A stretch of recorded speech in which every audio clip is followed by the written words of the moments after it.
Assalamualaikum warahmatullahi wabarakatuh. Perkenalkan, nama saya Gasela Maharani dengan NIM 2250191125.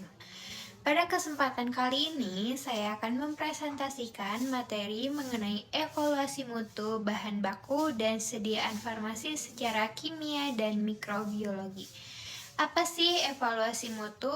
Evaluasi mutu merupakan proses penetapan sifat bahan baku berdasarkan parameter tertentu sesuai syarat standar baik kimia, biologi, dan farmasi, guna mencapai derajat kualitas yang sama dengan tujuan layak untuk selanjutnya dapat digunakan. Nah, sehingga dapat menjamin bahwa produk akhir obat mempunyai nilai atau parameter tertentu yang konstan dan ditetapkan dahulu menjaga stabilitas, keamanan, dan konsistensi kandungan senyawa aktif. Evaluasi mutu. Evaluasi mutu merupakan proses penting dalam industri farmasi yang bertujuan untuk memastikan bahwa bahan baku dan produk obat yang dihasilkan memiliki mutu yang konsisten, aman, efektif sesuai dengan standar yang ditetapkan dalam Farmakope Indonesia dan regulasi BPOM. Apa sih yang disebut bahan baku? Bahan baku farmasi adalah bahan yang digunakan dalam pembuatan obat, baik berupa bahan aktif, zat yang dapat menimbulkan efek terapeutik, maupun bahan tambahan atau eksipien. Sediaan farmasi adalah bentuk akhir obat yang siap digunakan oleh pasien seperti tablet, kapsul, sirup, salep, injeksi, dan lain-lain. Kedua komponen ini harus memenuhi standar mutu yang ketat untuk menjamin kestabilan, keamanan, dan efektivitasnya. Tujuannya yaitu yang pertama, menjamin konsistensi mutu bahan baku dan produk akhir. Yang kedua, menjamin keamanan dan efektivitas sediaan obat. Yang ketiga, memenuhi persyaratan regulasi nasional dan internasional seperti ISO dan BPOM. Evaluasi mutu menggunakan 4 pendekatan. Yang pertama, evaluasi mutu secara kimia. Secara kimia meliputi pengujian identitas, kemurnian, kadar, dan stabilitas bahan baku dan produk jadi. Metode analisis yang digunakan dapat berupa titrimetri, gravimetri, spektrofotometri, kromatografi, hingga spektrofotometri massa. Yang tujuan utamanya yaitu memastikan zat aktif sesuai dengan spesifikasi, bebas dari pengotor, berbahaya, serta konsisten dengan klaim label. Yang kedua ada evaluasi mutu secara mikrobiologi yang berfokus pada kontaminasi mikroba dalam bahan baku maupun sediaan farmasi, yang meliputi uji angka lempeng total, cemaran spesifik seperti E. coli, Salmonella, Staphylococcus aureus, Pseudomonas aeruginosa, jamur, atau kapang. Nah, uji sterilitas serta uji endotoksin sangat penting, terutama untuk sediaan steril seperti injeksi, ophthalmic, infus, maupun produk non-steril seperti tablet, sirup, kosmetik, dan herbal. Yang ketiga, regulasi dan standar. Pengujian mutu dilakukan sesuai standar Farmakope Indonesia, USP, BP, EPI, dan JP, serta pedoman dari BPOM dan WHO.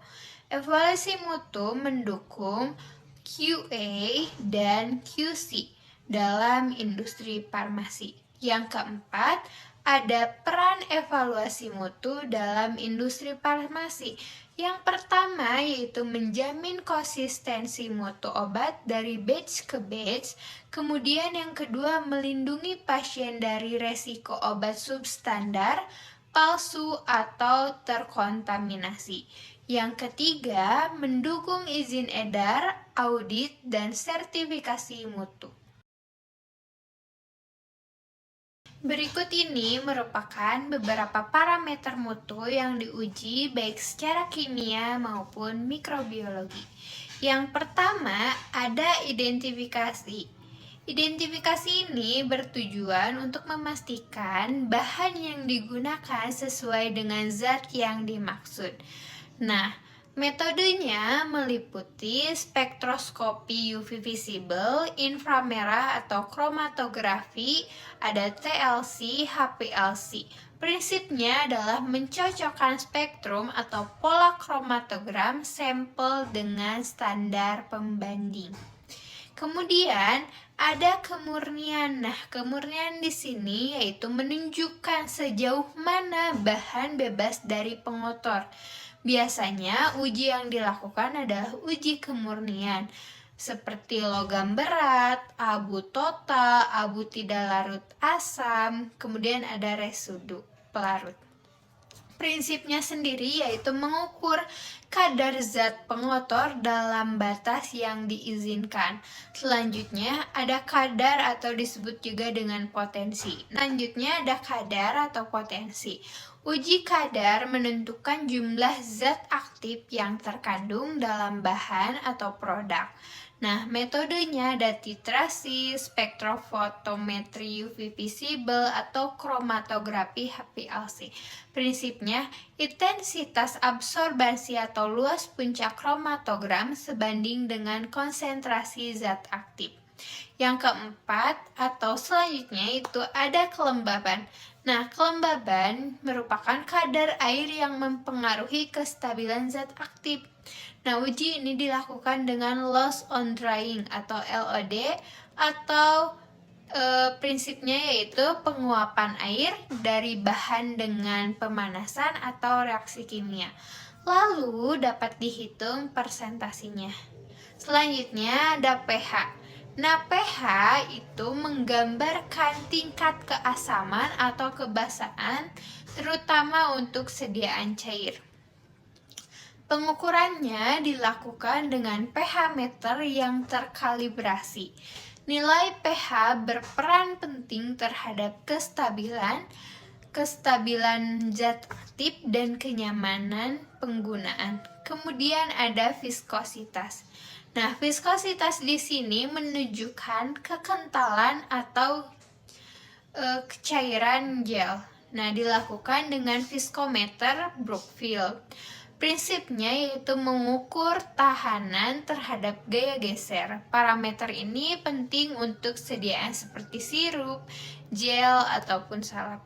Kemudian selain itu ada berat jenis. Nah, berat jenis di sini adalah perbandingan massa zat terhadap air dengan volume yang sama.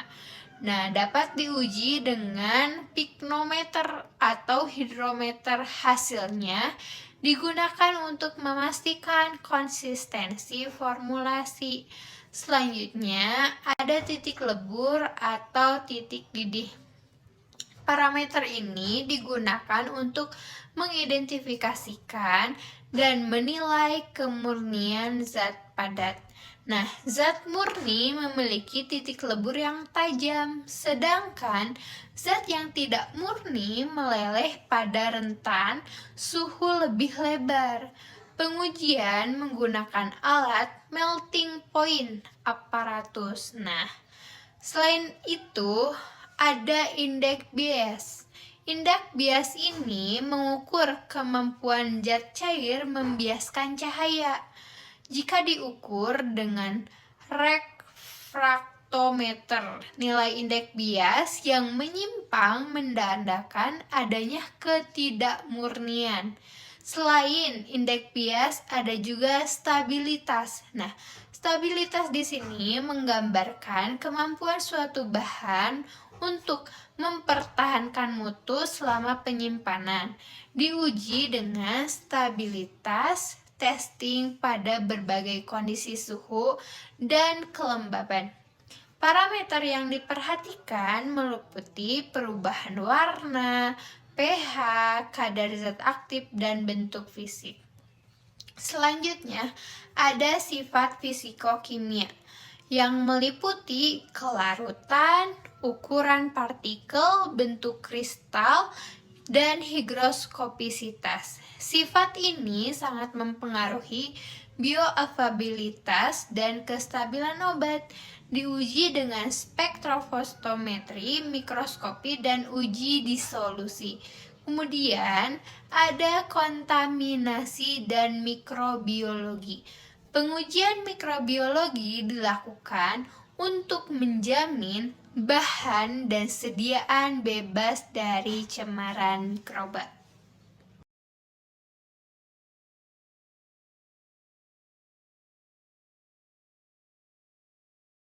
Selanjutnya nih, ada metode analisis kimia yang sering kita dengar spektrofotometri UV visible untuk analisis kualitatif dan kualitatif zat aktif.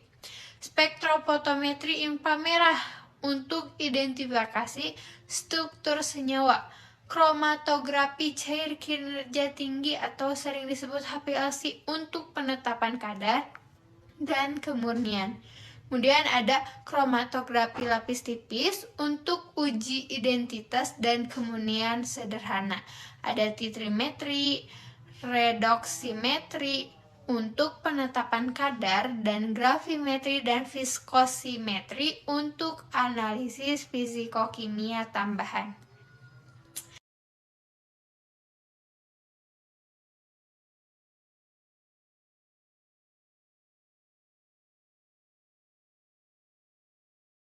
Nah, selanjutnya ada pengujian mikrobiologi. Jenis-jenis ujinya ada uji sterilitas menggunakan metode filtrasi, membran atau langsung tanam pada media tioglikolat dan kasein kedelai. Nah, selanjutnya ada angka lempeng total. Menghitung total mikroba hidup menggunakan media Na ataupun PDA. Uji cemaran spesifik mengidentifikasi E. coli, Salmonella, Staphylococcus, atau Pseudomonas. Kemudian ada uji endotoksin bakteri.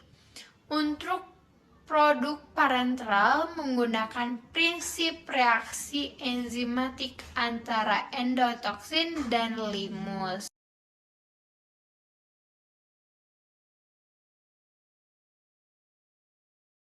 Selanjutnya ada tabel ringkasan metode kimia, yang dimana isinya berisi prinsip metode, syarat sampel, analisis kualitatif, analisis kuantitatif, dan faktor yang mempengaruhi. Di sini ada metode spektrofotometri UV visible. Prinsipnya yaitu mengukur serapan cahaya pada panjang gelombang tertentu oleh larutan sampel. Syaratnya, sampel jernih, tidak berwarna pekat, dan larut dalam pelarut yang sesuai. Analisis kualitatifnya, bandingkan spektrum serapan dengan senyawa standar untuk identifikasi. Analisis kualitatif yaitu absorbansi, faktor yang mempengaruhi panjang gelombang dan kemurnian pelarut. Selanjutnya, metode spektrofotometri inframerah. Prinsipnya mendeteksi serapan inframerah oleh gugus fungsi molekul senyawa. Syarat sampel, sampel dalam bentuk padat atau cair, murni, bebas air. Analisis kualitatif menganalisis puncak serapan IFH senyawa untuk identifikasi gugus fungsi. Analisis kuantitatifnya, intensitas serapan inframerah, faktor yang mempengaruhi kelembapan, suhu, kemurnian sampel. Kualitatifnya, bandingkan waktu retensi puncak kromatogram dengan standar. Analisis kuantitatif, luas area puncak kromatogram, faktor yang mempengaruhi komposisi fase gerak, tekanan, kebersihan kolom. Yang terakhir yaitu KLT. Prinsip metode memisahkan komponen berdasarkan perbedaan kelarutan, dan absorbasi pada lapisan tipis absorben, mudah larut dalam pelarut, dan tidak bereaksi dengan absorben. Analisis kualitatifnya, bandingkan jarak nilai RF dan warna noda dengan standar. Analisis kuantitatifnya, intensitas noda atau densitometri. Faktor yang mempengaruhi ketebalan lapisan, jenis absorben, pelarut, dan pengembang. Selanjutnya ada tabel ringkasan metode mikrobiologi yang berisikan prinsip metode, tujuan, media, masa inkubasi, interpretasi, dan faktor yang mempengaruhi.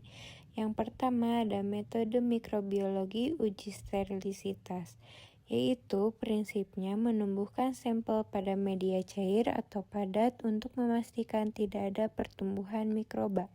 Tujuannya, pastikan produk steril bebas mikroorganisme. Medianya TSP dan FTM. Masa inkubasi 14 hari dengan suhu 20-35 derajat Celcius. Interpretasi tidak ada pertumbuhan sama dengan steril. Faktor yang mempengaruhinya kebersihan ruang kerja, sterilisasi alat, media, dan operator. Selanjutnya, metode mikrobiologi ALT. Angka lempeng total. Prinsip metodenya menumbuhkan mikroba aerob mesofilik pada media agar dan menghitung koloni. Tujuannya menilai jumlah total mikroba dan bahan atau produk. Medianya PCA. Masa inkubasi 48 jam pada suhu 30-35 derajat Celcius. Interpretasi, hitung CFU per gram. Faktor yang mempengaruhi sterilisasi alat, homogenitas sampel, teknik inokulasi. Selanjutnya, metode APM. Prinsip metodenya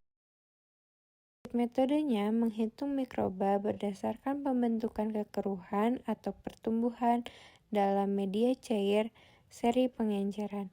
Tujuannya estimasi populasi mikroba dalam sampel cair. Medianya laktose broth. Masa inkubasinya 20-48 jam.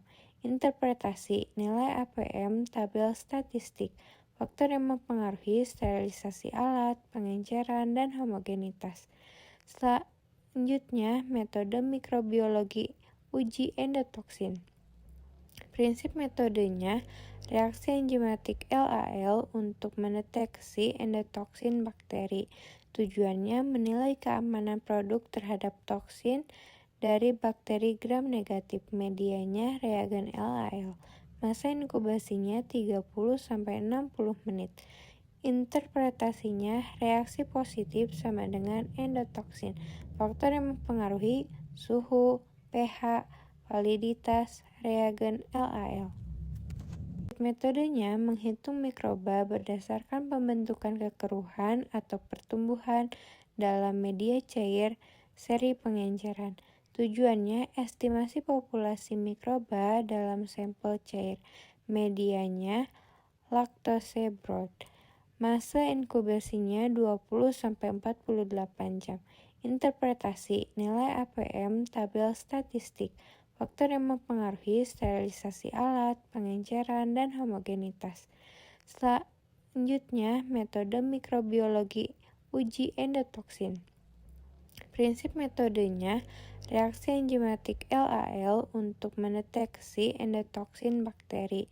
Tujuannya menilai keamanan produk terhadap toksin dari bakteri gram negatif. Medianya reagen LAL. Masa inkubasinya 30-60 menit. Interpretasinya, reaksi positif sama dengan endotoksin. Faktor yang mempengaruhi suhu, pH, validitas, reagen LAL.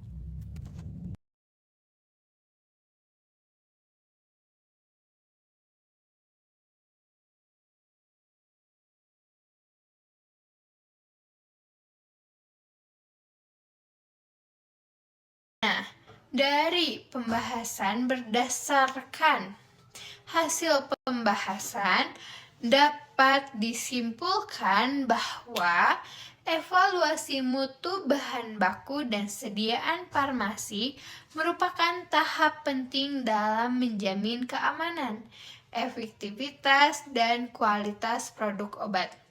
Nah, pemeriksaan dilakukan melalui parameter fisik, kimia, dan mikrobiologi yang sesuai standar Farmakope Indonesia, BPOM, dan pedoman internasional seperti ISO.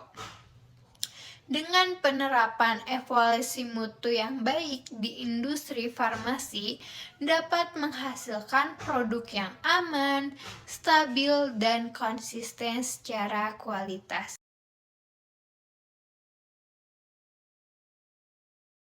Terima kasih atas perhatiannya. Wassalamualaikum warahmatullahi wabarakatuh.